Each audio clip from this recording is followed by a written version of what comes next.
से भी हार्दिक अभिनंदन कर रहा हूँ। लोकसभा चुनाव में बहुत ज़्यादा दिन शेष नहीं, ऐसे में जनता के सामने सच्चाई पहुँचे, तथ्य पहुँचे, जिससे उनको अपना निर्णय करने में आसानी हो। इसी दृष्टिकोण से आज एक महत्वपूर्ण प्रेस वार्ता आयोजित की गई है, जिसमें हमारे प्रदेश के सम्माननीय प्रदेश के महामंत्री आदरणीय श्री भरत वर्मा जी यहाँ मौजूद हैं। उनका अभिनंदन। हमारी ही पार्टी के आदरणीय योगेश भाई, जो मीडिया यहाँ देखते हैं, वो भी यहाँ बैठे हैं, उनका भी अभिनंदन। साथ ही कांग्रेस के बड़े नेता रहे, पूर्व में प्रभारी महामंत्री रहे आदरणीय चंद्रशेखर शुक्ला जी, जो अब भारतीय जनता पार्टी में हैं, उनकी मौजूदगी भी है। और आलोक पांडे जी, जो कर्मचारी संगठन के प्रदेश इकाई के कांग्रेस के अध्यक्ष रहे, अब भारतीय जनता पार्टी में हैं, उनकी भी गरिमा में उपस्थिति है। तो दो विषय आपके समक्ष रखेंगे। पहला विषय रखने के लिए मैं आदरणीय भरत वर्मा जी को सादर आह्वान। बीच में अपने विषय इस प्रदेश के पूर्व मुख्यमंत्री भूपेश बघेल लगातार भ्रष्टाचार के आरोप में घिरे हुए हैं और राजनांदगांव लोकसभा से उम्मीदवार हैं। लगातार भारतीय जनता पार्टी आरोप हम सब लोग लगा रहे हैं।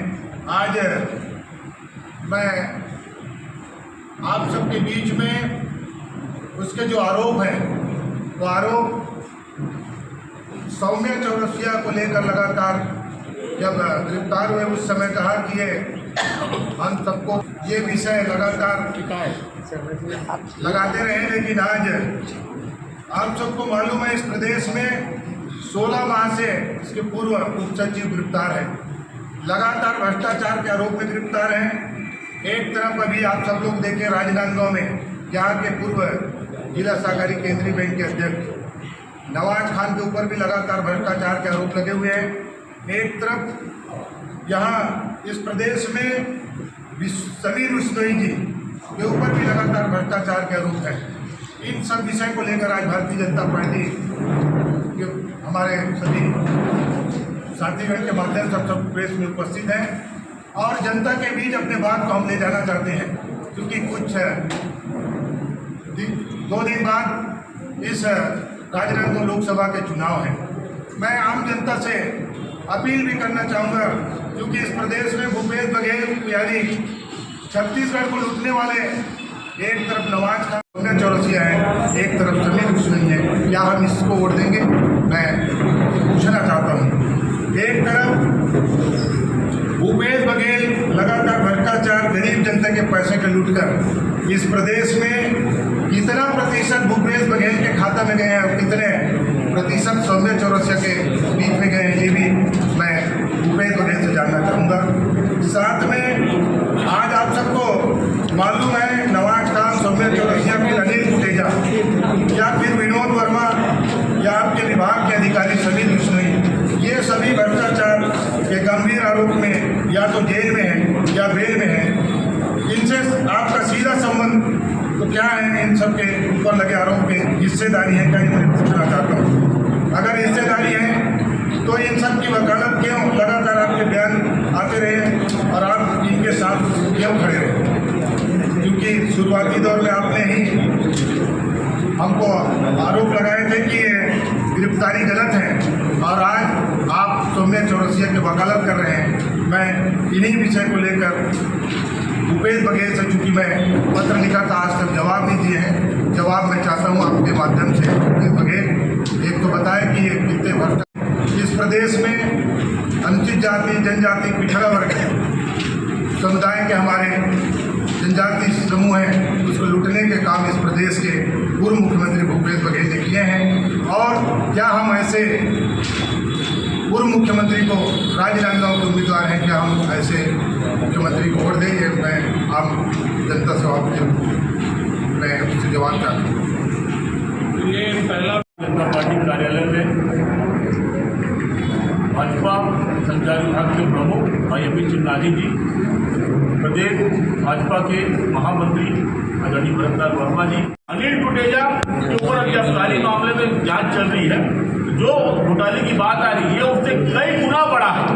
क्योंकि इसमें जो घोटाले हुए हैं वो आबकारी विभाग के अपने ऊँट के मुंह में जीरा के समान। जिस प्रकार से प्रदेश के गरीब जनता को जो हक मिलना चाहिए था, जो मामले न्यायालय में लंबित थे, जिसको उद्योग विभाग रिव्यू पुनरीक्षण नहीं कर सकता था, आउट ऑफ वे जाके 10 साल पुराने प्रकरण को इन्होंने रिव्यू किया, पुनरीक्षण किया, जो उनके क्षेत्राधिकार में नहीं आता था, और बाद में उनको लाभान्वित करते हुए माफ किया उद्योगपतियों के इलेक्ट्रिसिटी ड्यूटी और जल कर। और ये थोड़ी राशि नहीं, हजारों करोड़ की राशि, जिसमें स्पष्ट रूप से माननीय मुख्यमंत्री तत्कालीन भूपेश बघेल को भी कमीशन मिला। और ये पूरे तथ्य महालेखाकार परिषद में भी उठा है, विधानसभा में भी उठा है, ये पूरे तथ्य इसको लगातार दबा दिया गया। और ये हक का जो पैसा था छत्तीसगढ़ के गरीब जनता का पैसा था, जिसको इन्होंने माफ किया। कोई आपका प्रश्न है?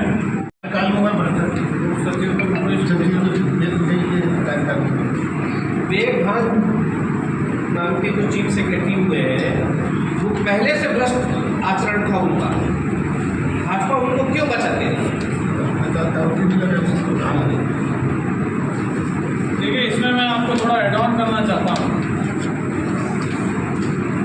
कि भ्रष्टाचार के जिन भी मामलों पर कार्रवाई होती है, भारतीय जनता पार्टी के किसी नेता को आप ये कहते हुए नहीं पाएंगे कि ये कार्रवाई क्यों हुई, नहीं होनी चाहिए थी, गलत हुई। भाजपा के पेट में दर्द नहीं होता, लेकिन जो कार्रवाइयां भ्रष्टाचार की पिछले 5 सालों में हुई है या अभी हो रही है, आगे होंगी, उसमें कांग्रेस का वर्णन आएगा। सबसे पहले भूपेश बघेल का वर्णन आएगा। सौम्या की गिरफ्तारी हुई तो भूपेश बघेल जी आए, समीर बिश्नोई की गिरफ्तारी हुई तो भूपेश बघेल जी आए, जबकि उसके घर में अवैध संपत्ति के कागज मिले, 50 लाख रुपया लगभग नकद मिला जो अकाउंटेड नहीं था, और डायमंड भी मिला जो एक अधिकारी के घर में नहीं हो सकता, जिसका कोई रिकॉर्ड नहीं था। वो अधिकारी किसके विभाग के थे? भूपेश बघेल जी के विभाग। उप सचिव किसकी थी? भूपेश बघेल जी। अनिल टुटेजा की जो नियुक्तियां की हैं, किसने की हैं? जो चंद्रशेखर शुक्ला जी ने बताया, भूपेश बघेल जी ने की। ये जितने लोग भ्रष्टाचार के आरोप में जेल नहीं पा रहे हैं, इनका कनेक्शन किससे है? भूपेश बघेल से है, पिछले काल से है। और रमन सरकार में अगर किसी अधिकारी ने ऐसा किया था तो 5 साल में भूपेश बघेल जी और उनकी सरकार को कार्रवाई करके दिखाती। एक चवन्नी का आरोप साबित नहीं कर पाए, और जो मामले भूपेश सरकार ने दर्ज किए, इतिहास इस बात का गवाह है कि कोर्ट ने उन सारे मामलों में भूपेश सरकार को खरी खोटी सुनाई और सारे FIR को रद्द किया। जो मामलों में उद्योग विभाग ने कार्रवाई कर दिया था, उद्योग वाणिज्य विभाग ने कार्रवाई कर दिया था, उन कंपनियों को वसूली का आदेश दे दिया था, जिनके विरुद्ध ट्रिब्यूनल में या कोर्ट में गए, जिसका पुनरीक्षण करना इनके क्षेत्राधिकार में ही नहीं था, उसका रिव्यू अनिल टुटेजा जी ने किया। और रिव्यू करने के बाद उनके इलेक्ट्रिसिटी ड्यूटी जो जज कर को माफ किया। इसके विरुद्ध में अभी फिर जब गिरवाई, फिर ये बताना कि कितने हैं, क्या है, हजारों करोड़ रुपये, और ये पब्लिक डोमेन में। मैं बात कर रहा हूँ न्यायालय का बिजली बिल हाफ हुआ कि नहीं हुआ ये नहीं पता, लेकिन उद्योगपति की इलेक्ट्रिसिटी ड्यूटी माफ हुई है, ये फैक्ट है।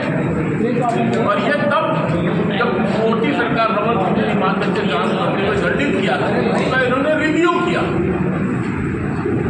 गलती तो इनसे हुई है, दंड तो ये पापे करेगी, और ये जब दंड पाता है तो फिर बोलता है कि हमने चोरी की है, और जब सजा मिलती है बोलते ईडी को आगे की है। इसमें थोड़ा आम आदमी का बिजली हाफ हुआ है, आपको नहीं पता या आपको जगह?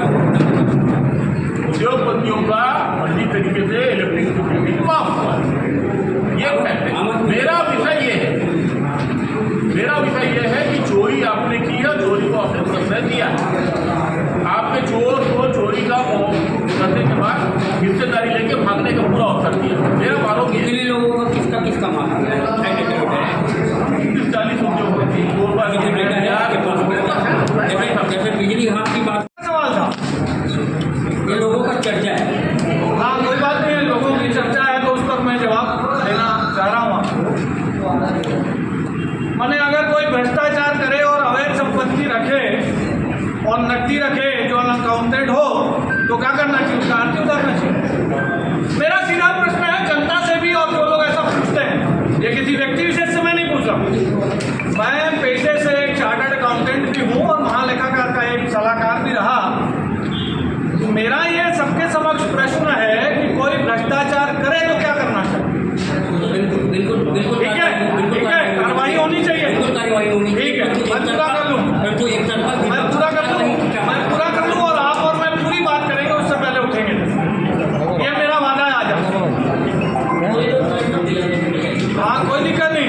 क्या है मन में क्या है? कोई आपने जो कहा कि जनता कहती है कि गलत थी और भाजपा हार रही थी इसलिए की, तो सौम्या चौरसिया जिसको केस में अंदर किया गया, उसने जब जमानत याचिका लगाई तो कोर्ट ने क्या कहा कि आप बार बार जमानत याचिका मत लगाइए। 1 लाख रुपए का जुर्माना डाला। बार बार जमानत याचिका डालने पर 1 लाख का सौम्या चौरसिया पे जुर्माना डाला। किसने डाला साहब? ईडी ने नहीं डाला, भाजपा ने नहीं डाला। तो क्या कोर्ट भी इन प्रोसेस में इन्वॉल्व है? क्या कोर्ट भी भाजपा के हिसाब से चलती है? ऐसे प्रश्नों को जब हम पब्लिक डोमेन पर उठाते हैं और जब उनके जवाब आते हैं, तो हमारा आपसे निवेदन है, आग्रह है कि जब फैक्चुअली ये चीज प्रूफ होती है तो आपके माध्यम से जनता तक भी पहुंचे कि अगर कोई एजेंसी गलत करती है, अगर जाति करती है, तो बेल तो उसको कोर्ट तत्काल देगी। जैसे छत्तीसगढ़ का विषय नहीं है। आम आदमी पार्टी के मुख्यमंत्री दिल्ली के केजरीवाल के समय